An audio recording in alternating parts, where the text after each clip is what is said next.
and I am happy to introduce Kate Tobler-Liss, the author of The Last Resort, published by Plainview Press.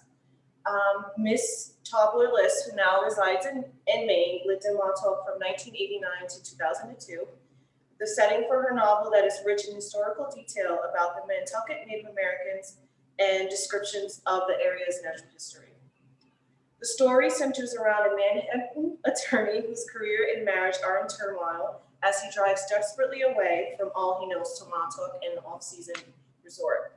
As he struggles to put his life back together, he meets a surfer, a fisherman, and a Native American woman fighting to preserve ancestral land threatened with a development, a fight that eventually endangers her life. The tension between his past and present comes alive as he finds new meaning in life through the natural world and social justice for long oppressed race of people. Though it's hard, Ms. Tobler-Liss is a longtime writer for magazines and newspapers in New York and Maine. Before moving to Montauk, she lived in Southfield for 11 years and wrote for the Suffolk Times, was a managing editor of the Shelter Island Reporter, and wrote articles for the New York Times Long Island section.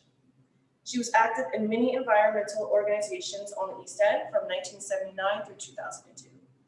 She studied literature at Bard College and environmental studies at Southampton College of Long Island University. Please welcome Ms. Kay Tobler-Liss. Hello, everybody. Thank you for coming, and thank you, Rashima, for organizing this. It's really a thrill to be zooming a talk from here to Riverhead, because I lived on the North Fork near Riverhead for many years and absolutely love that area. So thank you very much. So first, I guess I'll just hold up the book so you all who haven't seen it can see it. This is, oh, I guess it's appearing upside down. Anyway, this is the book, The Last Resort, and it is available locally in Riverhead at a book warehouse in Tanger Mall. So I guess I'll just start talking about how I came to write the book. I had worked on it actually for many years since I moved to Montauk in 1989, and I started writing it around 2000, and then we moved to Maine, and I didn't write in it for a while, and then picked it up again. But it is about my deep connection to that part of the world, but it brings together lifelong passions I've had for environmental issues and for social justice issues, in particular for Native Americans. And I don't know where that came from. It sort of started, I think, when I was really young and started to read about mostly the Western tribes, the Hopis and the Navajos. And I was fascinated with the cosmologies, and then later on, I started reading more about the Eastern tribes, the Algonquins, and the Montauk's are an Algonquin people, and they range all the way up the coast right here in Maine. The Penobscots, and there are about 5 or 6 tribes, are all Algonquin people, and that is a designation of their language. They have a language in common. So I live on this land in Montauk that had an ancient village of the early Montaukets from the 1600s. And there had been excavations done on the land by Stony Brook University students. And there was a little museum that had artifacts in it of the remains of the village. And I just started reading a lot of the history of the people and what happened to them. I don't know if you have these books in your library, but John Strong is I guess he teaches at Southampton College, or he did, and he's an historian, and he did a great deal of research and wrote 2 or 3 books about the Montaukets. So I immersed myself in that literature, and so I just wanted to really write something about their history, but I wanted it to be fiction, of course. I'm not an historian. And then my passion for protecting land and protecting wildlife and protecting nature came into play very synchronistically, I guess, because Native American cultures have a tradition of loving the land and caring for the earth. So that's how the story came about. And I thank Pam Knight, who is here. She's my publisher. She liked the book, and we worked on it for a little while, and then it was published in July. So it's a very hard time, obviously, to be trying to get a book out or getting a book out and trying to get it popularized. But these book talks, I did one other a couple of months ago, have been really helpful. So if you want to ask me some more questions, Rashima, I'd be glad to answer anything. Shall I talk about my main character, how I came about creating him? Yes, I was going to ask you about your characters, if you had any inspiration for them specifically, um, and if you felt the plot was developed uh, more through the force of the characters. So yeah, if you want to talk about the Okay. characters first. So the main character is a Manhattan lawyer, and a man. And some people have asked me, how did I happen to pick a male character, main character, and was that a challenge? And it really wasn't a challenge. I don't know. It took me many years, but I think I finally get it that men have a different sensibility, and that it's they're they can't show their emotions as much, but it's not that they don't feel them. So my character is going through a really hard time with he's disappointed in his law practice in Manhattan, and his marriage is crumbling. So he's just speeding out to anywhere to he's just driving, and he's driving out to the end of Long Island, and he has a very sort of desperate moment. He's standing on the bluffs in Montauk, and if any of you have ever been out there, they're quite dramatic, and you can look down 80 feet or 100 feet to the ocean. And so he really is very, very desperate and actually thinking about committing suicide, but he doesn't.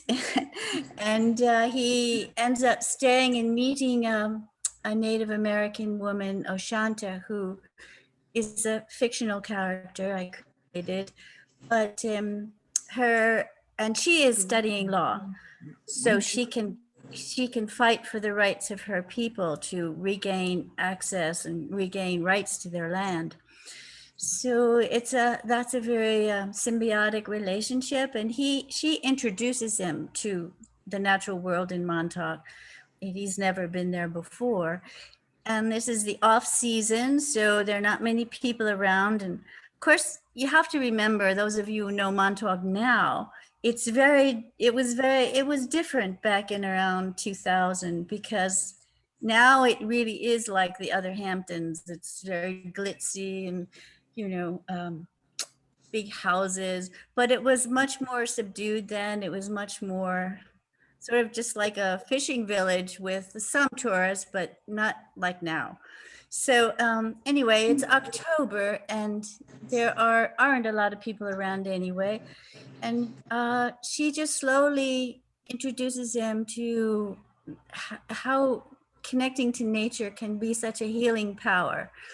And then she gets him involved in her fight for the land, and he's very helpful with that.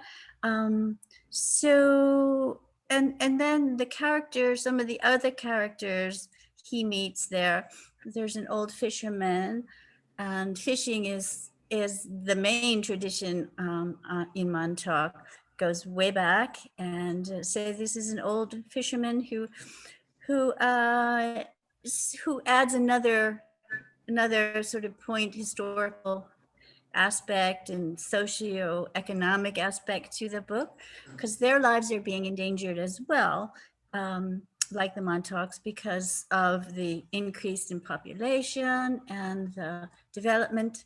So so that's a little side story. And then he meets a surfer because he wants to learn how to surf. Paul, my main character, wants to learn how to surf. And so the surfer is a young fellow, and it's very much of a popular activity in Montauk because the waves are really good. And so there are a couple of chapters that deal with actually surfing, and that was really fun to do. Um, so yeah, the ocean is a really, really important element in the book, really. It's not just the surfing, but it is a sort of metaphor for emotions. I have a refrain in the book, the oceans of emotion that ever forever pound at the bluffs of reason, because my character is trying to become more sensitive to and more in touch with his emotions. So immersing himself in the ocean is a metaphor for him trying to connect more to another world. His world has been so sort of limited, legal writing, legal life, and urban life that is just was a certain had a certain kind of restriction to it. And so here he's understanding more. He's learning to understand about his relationship with his wife, what happened, and he's opening up to Oshanta, a relationship with her. So so that's kind of what it's about. Should I talk a little bit about the historical characters, the Native Yes. American? Yeah, because that the historical part of the book I didn't make up. It's not fiction. I learned it all from reading, and there are characters like Stephen Talkhouse Farrow, who was a really important Montaukett in the 19th century, and he's a fascinating character. And then there's Samson Occam, who was a real Montaukett in the 1700s, and he actually founded Dartmouth College, or was one of the founders. So he's a very interesting person, and I wanted to integrate them into the story without having to just write about them historically. So Oshanta has a sort of communion with these ancestors when she's visiting the ancient village with Paul, and she sort of hears their voices, and in that way I bring them into into the story. And then there's another part, a chapter where Paul is walking in a certain part of Montauk where Stephen Farrow once had a little house, and he reminisces about what it must have been like to have lived there back then, and there's information about Stephen Farrow's life. He was a whaler, and he fought in the Civil War, and he was famous for walking miles and miles at a very fast rate, and so that part of the history comes through there. What was your inspiration for Aunt Olivia? Aunt Olivia, well, actually, she's based on a person, a Montaukett that I met when I was living out there. Her name was actually Olive, and I changed it to Olivia. Her name was Olive Farrow, and she was about 90 years old.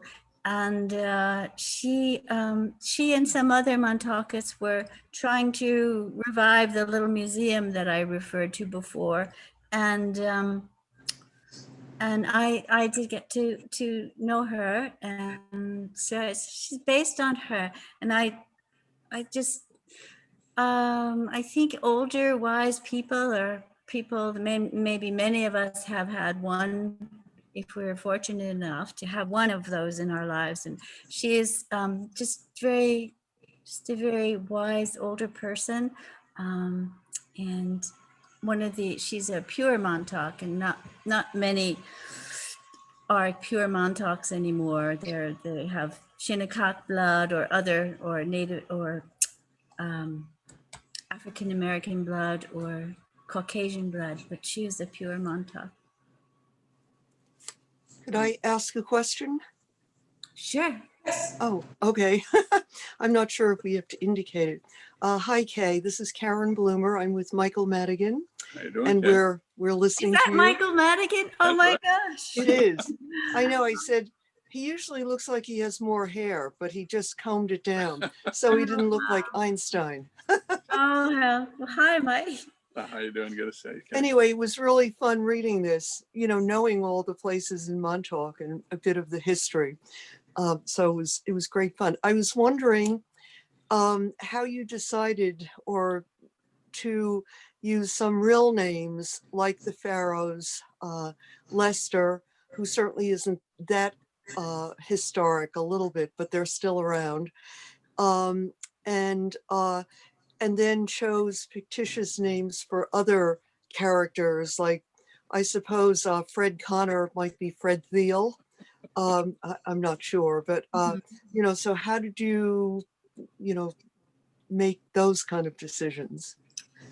Well, the Lester was easy because that's it's a very common name on the East End, as you probably know, and I knew some Lesters, and actually, yeah, I just wanted to create a name, I guess, that people would recognize, people who live in that area would recognize. It's just an easy name to think of for a fisherman. Um, and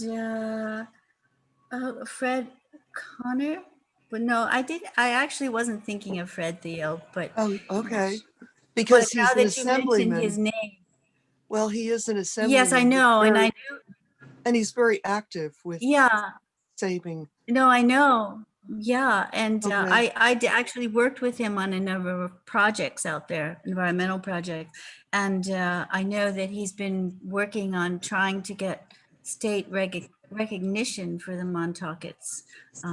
So Oh, okay. So that wasn't planned. Okay. it wasn't planned. Well, I thought it was brilliant. So, Thank you. well, and I'm asking also because my life has been a bit interrupted between Lyme disease and renovations for our place.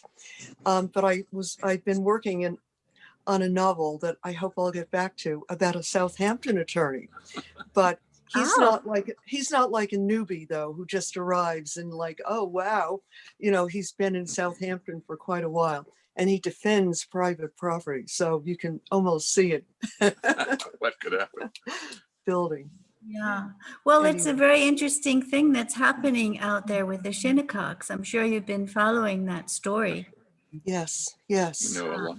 Yeah, Yeah. no, I've been in touch with some of them. I actually help them identify native plants on their reservation. Okay, And that's how I know your name. Didn't you do some work in Montauk on native plants? well, I wrote a book in 1990, 30 years ago, Long Island Native Plants for Landscaping. And I Oh, tell people, never write a book unless you want everybody to invite you to give talks. And now at my age, I'm so happy that the pandemic has brought us this format, because I might even do some, and I'm revising the book with a co-author now, because it's better to have younger people helping put these things together. So, but yeah, I worked with a few of the Shinnecocks on putting together a little herbarium, and I was invited by Noah who is doing a grant for their, their aquatic, what's it called? Where they culture Hatchery. the hatchery. And they said, well, maybe we could put in some restoration of wetlands. Could you come out and look at their, their marshes? I said, sure. I go out, I look at their marshes. They're They perfect. are perfect. There's not one invasive plant anywhere. And then I look across Hetty Creek, where all the big estates are with these emerald green lawns. The whole thing is one mass of invasive plants. It was Right. just so amazing. And, the question is, why are theirs so intact? And haven't figured it out yet with them, but anyway, so, yeah. So, Fascinating. yeah, so there are a lot of the same elements. You have the Montaukets, the Shinnecocks, for not sure how or if they'll be in the novel, but anyway. Excellent. Oh, good So luck with it. I'd love to stay in touch too, because Yeah. it might be interesting. That'd be great. Is that Debbie Tuma? She's got her mic off. Oh, Debbie, is that you?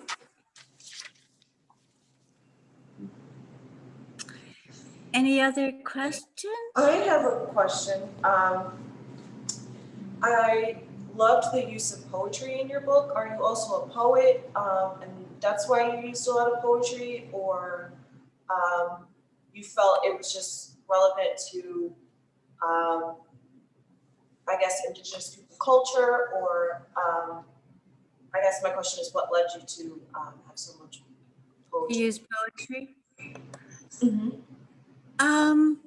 Well, it just came naturally. My first writing, I think, was poetry. I used to go off in the woods behind my house and write poems. And it just worked with this particular novel because my character, is trying to write something other than his legal writing, and he's attempting to write poems and short stories. So that was one avenue to get poetry in. And then the Native American poems, or the poems I created to reflect ideas and feelings of Native Americans, was something that just came really naturally to me, and I thought it was a good way to communicate certain ideas, because Native Americans have a sort of natural poetry in the way that they have traditionally things. Black Elk Speaks and many other, the Hopi stories, they're all very poetic. Yeah, I love poetry, and I was really happy to be able to integrate it into a novel. Hey, can you hear me? Yeah. Can you hear me? Oh, is that Debbie? Yeah, Debbie. Hi. Hi, can you hear me? Yes. Oh, because I just unmuted my button. I I just can't figured out see you though. I can't Okay. see you, but that's okay. you can't see me. I don't know how to do this, but I was just asking a question. So what are the reactions you've had to your book so far? And are you working on any other books coming up? Well, I've had some really good reactions. I wish I could get it out there into the world more, because the reactions I have gotten have been quite positive. I've had some good reviews online, and I'm hoping. I did write for the New York Times once upon a time, but it was just the Long Island section, and it was so long ago. I probably don't know anybody there anymore, but my dream is to someday get reviewed in the New York Times. We shall see. So yes, I'm working on another novel. I've been working on one for a little while, and it's a sort of the next phase. I think of it as, from this book to a sort of broader idea of our connection to nature, where one person shares his experience, her experiences with other people in her family, their childhood memories of special places that they. I can't hear. Can you hear me? No, go ahead, go ahead. Oh, yeah. So it's a continuation of my themes in this book. There are no Native Americans, but it's a continuation of our connection to the natural world and how that can bring us not only individual get this. individual transformation, but sort of a communal, a sense of community. Yeah, so I'm excited about it. I'm 80 pages into it, but haven't been writing in it for a while during this time. Thank you for the question. I have a question about your research for the book. Was there anything, or what was the most interesting thing you learned while you were writing this book? Let's see, the research. I think the most interesting thing was, well, it's just all about the Native Americans. All the other work was not research driven. It was just knowledge that I had from studying environmental studies and learning about master plans, how one creates a master plan for a land and what has to go into that. So that wasn't researched. I actually knew that stuff. And then the knowledge of the plants, that's something that I learned when I lived in Montauk, or the names of many different plants. My husband is a horticulturalist and he is very knowledgeable about plants. So I went on many walks in Montauk with him and learned a lot about what the names of things. So that's an important part. And all of the Native American history, as I said before, I got from books by John Strong, and another person who wrote books was Gaynell Stone. She and John Strong wrote a whole big book about the history of the Montauks, which was wonderful. So.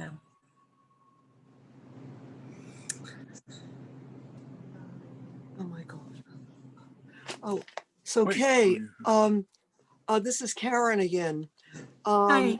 And I'm not sure if this is your editor or agent, but you know, I got an almost full page article about myself in the Times because I had the name of the editor and whatever section yours might, you know, be connection with nature or whatever.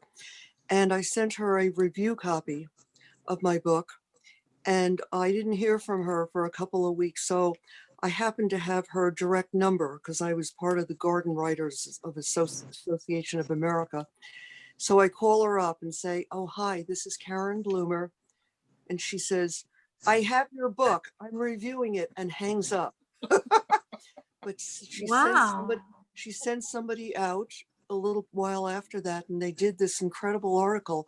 I got almost 1,000 orders alone from that one article from my book. Wow.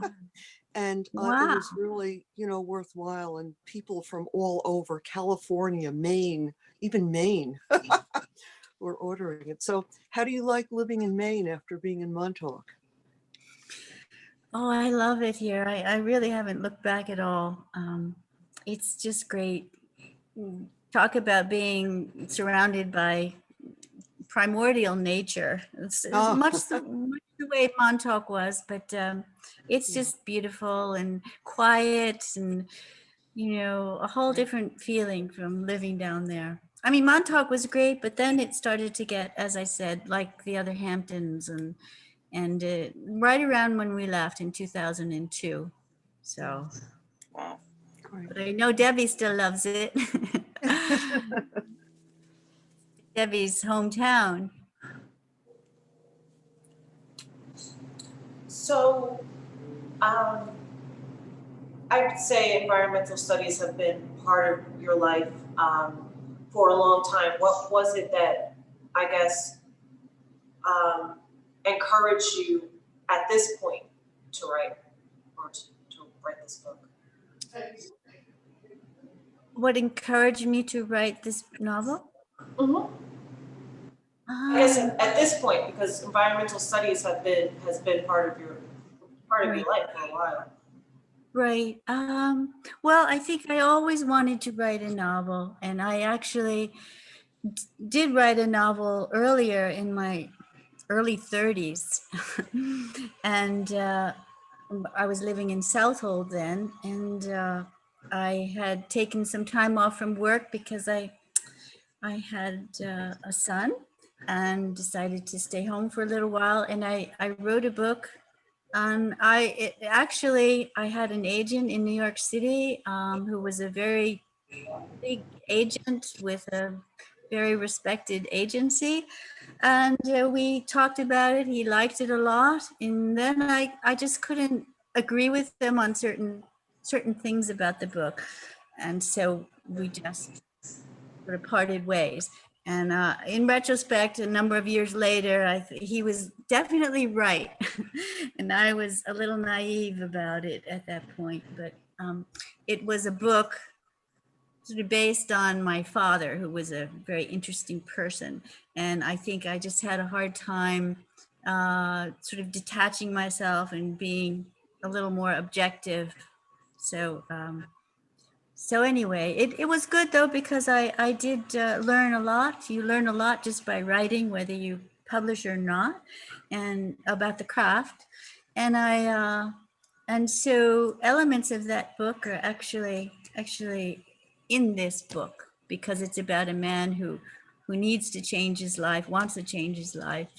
Um, so and I dedicated it to my father because it was a sort of a seed that grew into this book.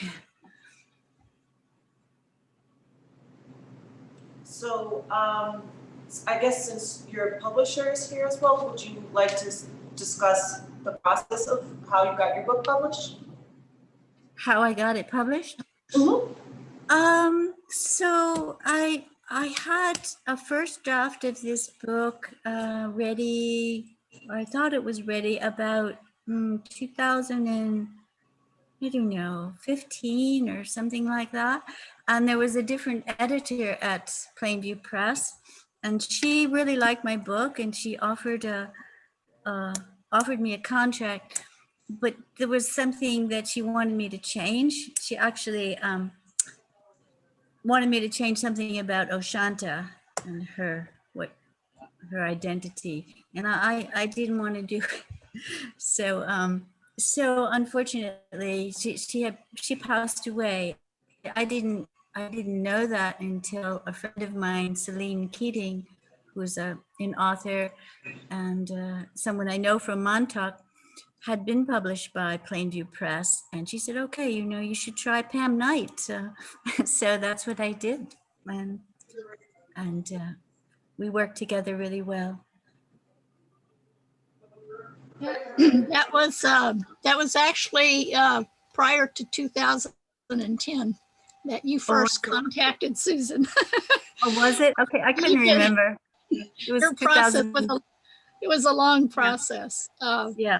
But yeah, when I took a look at the book, I didn't have the concerns or the issues or preferences that Susan had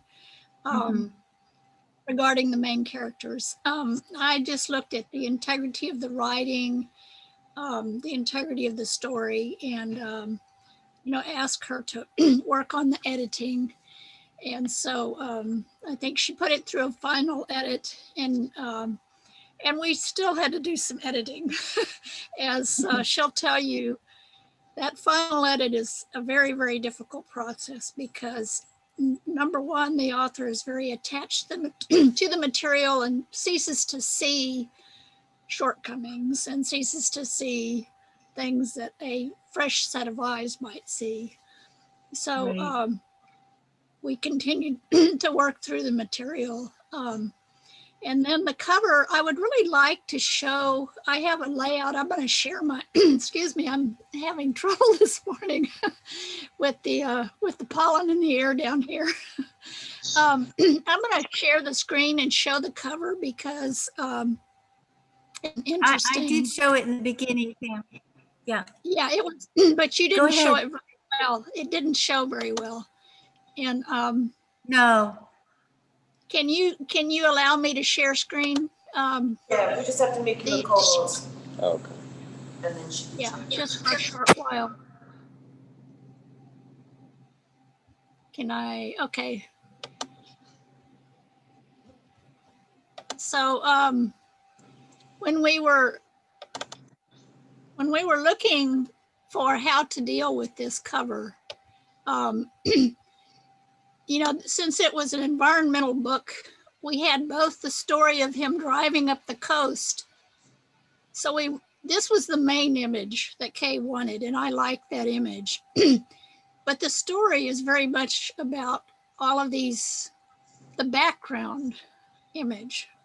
And so we wanted to place the coastline onto the background image. And I love that combination because you get to see both the beauty of the coastline, but also the interior. So, and then on the back of the cover is the image of the map of where this took place. So those of you who have lived in the area probably already know that, but it gives that connection to the history just by looking at the map. So, so that's it. We can undo the screen share. I just wanted to show it's a beautiful cover, and it's the cover carries part of the history. So let's see, do I undo the screen share or do you? I think you have to undo it. Let me see.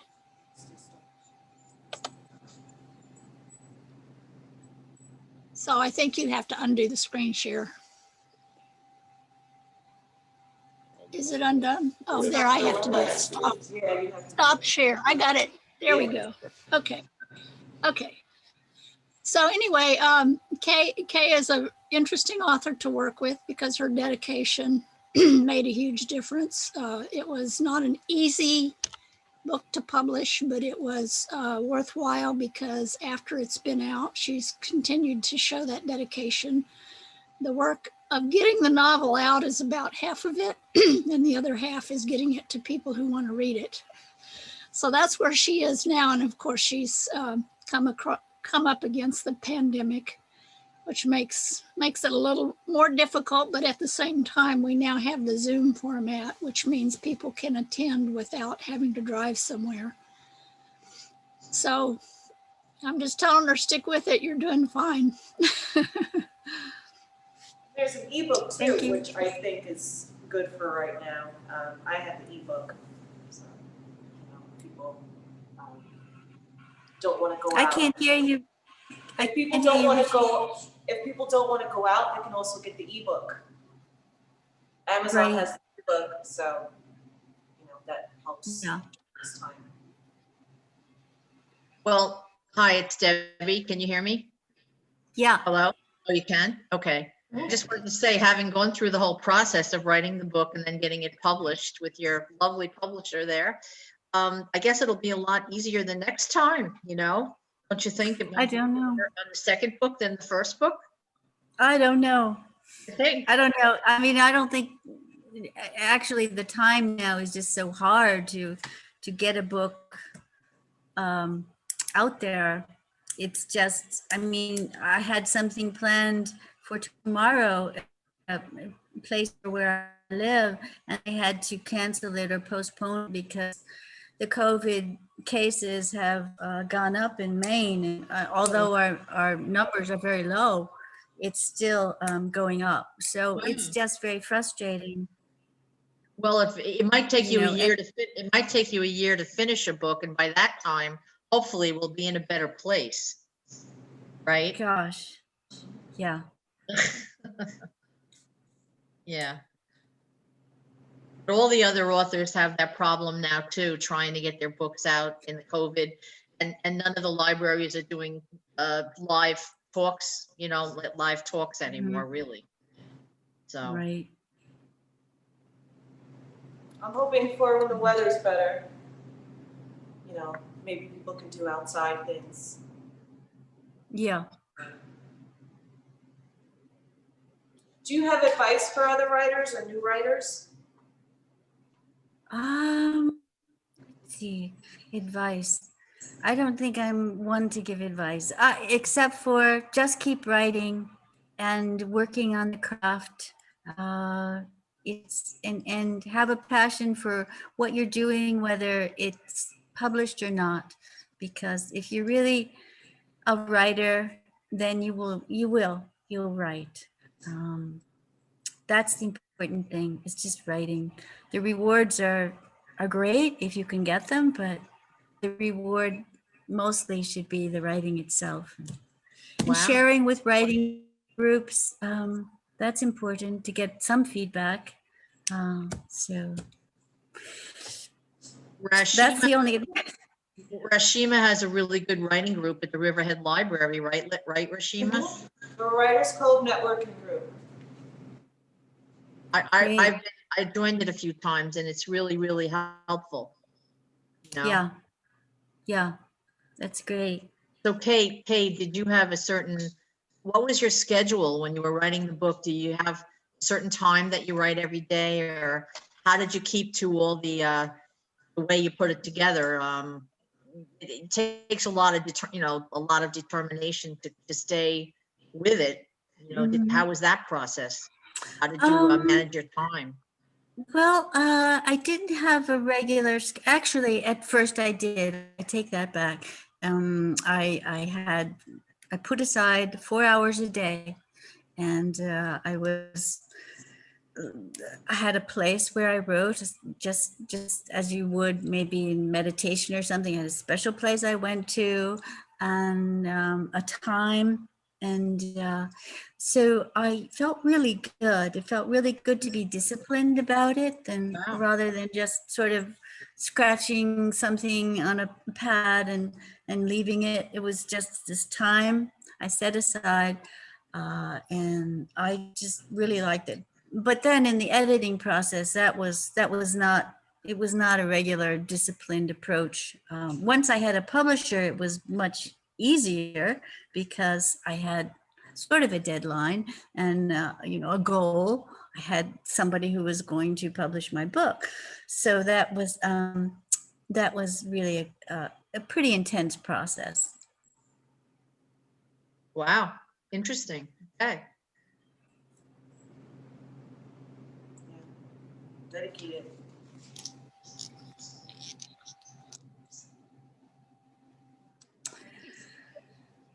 I think you answered most of my questions in the beginning with about your connection to nature and your inspiration for the characters. So I don't know if anyone else has other questions.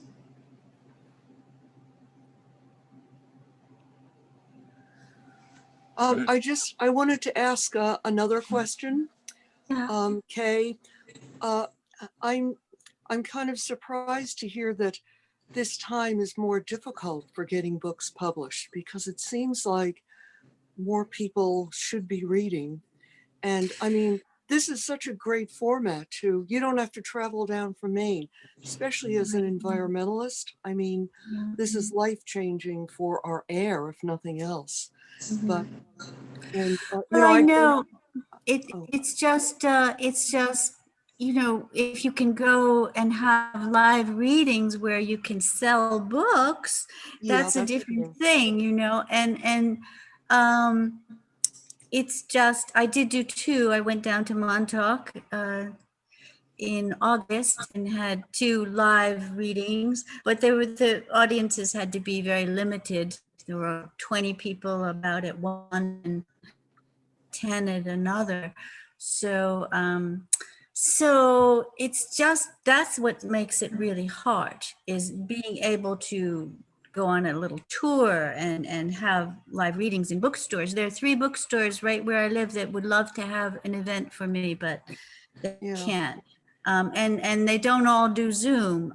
So, I mean, libraries do Zoom. I think this is the second one I've done, but that doesn't necessarily lead to book sales. Not that that's important. To me, what's important is getting the word out, and then people who might go out and buy it at a bookstore or online. But you're absolutely right. I just so frustrating because I do feel a book like this is something really important, if I may say that, for people to read. The message is our connection to nature is so important, not only because of what we're going through as a planet in terms of the climate and destruction of wetlands and rainforests and all of that, but because I think people are becoming more aware of their connection to nature because of the pandemic. We are restricted in what we can do, the going to theater and museums and movies and all that kind of thing. So we're going out on hikes and gardening and all that kind of thing. So I think people are understanding it more, this connection, if they didn't before. So I do think my book is well, it is about that. So I wish more people could get to read it, and I hope they can. No, no, I like the format too of the, 3 to 5 or 6 pages per little section. And I think that worked really well and is giving me an idea for mine. Because, I mean, who can't write 3 pages in between painting? Right. Only joking. Kay, I just wanted to comment on what you were saying about how important it is to get the books out about the environment. Right now, I actually have been an environmental reporter a lot, most of my life, and I've covered a lot of the film festivals in the Hampton Film Festival. And I was amazed how many, just to say with another genre, how many films, well, we couldn't have it this year, but last year at the Hampton Film Festival, major films about the environment and the Indian theme. The movie Conscious Point, which people out here have seen about Shinnecock's, and then also there was ocean films. And what's more important out here than the ocean? And several ocean films about the pollution and the killing of the whales and the finning of the sharks and saving the waters and all that. There was thousands of people that went to this film festival and were very influenced. So the power of the film, the power of the books, and I feel the environment is something, you can't write enough about it, So I mean, that's why I got excited about your book, because of those 2 themes. And I mean, I think your book will do really well out on the East End. And I would think Karen would agree too, right? Because of all the environmental problems we've been having for years and years and years, which I could go into ad nauseum, the breast cancer, the pesticides, the water pollution and blah, blah, the shellfish and all that. So I just think it's extremely relevant. And I agree with you that it's important.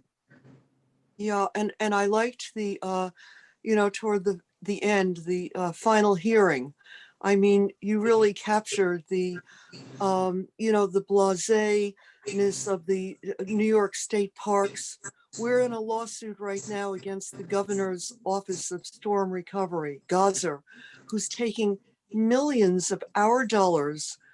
And instead of saving the resources that you and we all own, they're misspending them. And, how do you stop this? Do citizens like us have to sue them all the time? I mean, it's just so discouraging. So I love, the developer being, talking like in cahoots with the state parks. It's perfect. It's a picture of what we're dealing with every day for environmental activists. So it's, really was great that way. Thank you. Yeah. I wanted to say, I can't, let's see, I can't change I can't add my back for some reason, but that's okay. I just wanted to say, part of the problem right now is you can't, it's hard to compete with all the books that are out there. There's so many books out there. And this is Pam Knight speaking, in case you can't tell, because you can't get my video on the screen.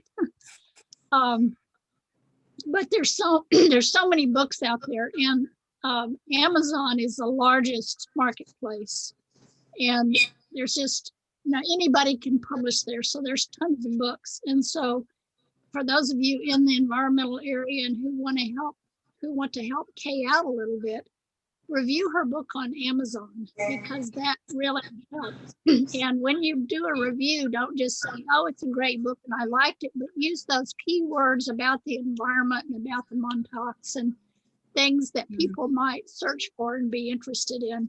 And that brings her book up in those search engines so that people can find it. Wow. I just looked and I see that it's SCLS does not have the e-copy of it. It's not on the library system, I don't think. Well, the ebook, yeah, I don't think it's on available through their catalog yet. That would be a great thing. I don't know what you have to do to get that done, but because The thing that Kay can do, Kay, if you can contact the library and ask them to order the ebook, that's the best way to get it there. yeah, well, we have the whole system. So they'd have to order it, the system. I think that would be great for this book because word of mouth, it's about the East End, and if it was available there, I think that would be great for it. You know, again, I sent notices to the Nassau and Suffolk, all the libraries. Almost every library bought at least one copy of my book. Sometimes, like the Emma Clark Library bought 4 copies. A lot of them got stolen, though, I noticed. So yeah, go to the libraries. They're great. And Rashima, also, thank you for doing this. I love Riverhead Library. We've been in a couple, we've moved around, and this is one of the best libraries for writers. As Debbie mentioned, I like the Writer's Cove when I'm not renovating the house and can go there. Is there an audio version of the book? No, Not yet. I guess I should do that. I should do that. I know it's on Kindle. Project. It's becoming very Yeah. popular Oh, yeah. during the pandemic, audios. So, Rashima, do you think to end, I should do a little reading? You wanted me to do Yes, I would love that. Okay, Yeah. I'm going to do a short reading from the 2nd chapter. So here we go. So he's on this bluff that I described before. He's just driven out to Montauk from New York, and he's standing on this bluff. Can you hear me okay? Yeah. Suddenly a great sadness comes over me. A deep longing wells up from some forgotten place for the land of my youth, for the beauty, solace, and adventure I found there. Standing on this bluff, I'm transposed in time, walking with my dog in the woods. How strange, it's still there, almost intact. That humbling yet thrilling mystery and power of the woods and call to explore. That fully alive feeling on the edge of knowing and not knowing, heart pounding, eyes seeing everything everywhere, body both tense and relaxed, ready to receive as well as respond. And the intimate of an infinite otherness out there, yet simultaneously of it being in me, of animal, man, and woods as one.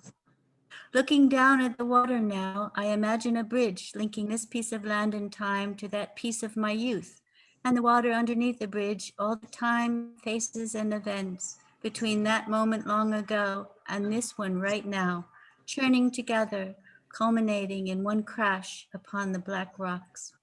I close my eyes again as I listen to the wind and the waves.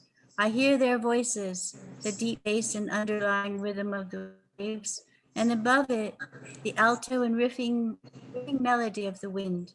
They're outside of me, but now I hear them inside. I tried to decipher the lyrics of this song, yet hear no words. A kind of spiraling joy and plummeting sadness come over me all at once. A picture takes place in my mind, takes shape in my mind. I see myself as a boy, bright and shining like a star, inside of a dark body that's me as a grown man. And then I see that small bright boy grow larger until it fills out to the dark periphery of man, turning it into a yellow shimmering line. I open my eyes. The moon is fading in the western sky, and the sun is rising up out of the ocean. Very nice. So, Very pretty, very thank nice. you. Very nice. Thank you, Kay. Thank This has been very interesting. Yeah, it's been great. Well, Really thank you, Rashima, and thank you, everybody, for attending. And spread the word to your friends. Okay. Will do. And thank you, Pam, for explaining and showing that cover. That was really great. You're welcome. Okay, Keep so, writing. Bye. yeah. Oh. Bye. Bye, Bye. Carolyn. Bye. Bye.